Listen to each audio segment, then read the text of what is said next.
А тем временем в Визинге продолжают устранять последствия грозы с градом и сильным ветром. ЧП произошло 28 июня. Ураган снес крыши домов, хозпостройки и заборы, завалил деревья, оборвал линии электропередач. В первую неделю власти совместно с коммунальщиками и местными жителями устраняли проблемы в частном секторе, восстановили электричество и связь. Буря повредила кровлю 36 домов. Пострадавшим по итогу оценки администрация района пообещала компенсацию. Также сильно повреждена была и территория кладбища. Завалы пытаются разобрать до сих пор. Сломанные стволы ограничивают проход к захоронениям. Часть памятников на могилах разрушена. Мы начали работы по освобождению кладбища. Огромный ущерб был у нас на кладбище. Где-то в пределах 60 кубов деревьев упало, разгромило оградки, памятники.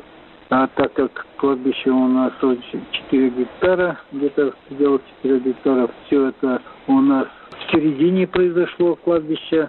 Все деревья механизированным способом убрать невозможно. Все это вручную. И у нас работает бригада, которая пилит деревья, ветки. Подробнее о разгуле стихии в Сысыцком районе Коми смотрите завтра в нашем выпуске новостей.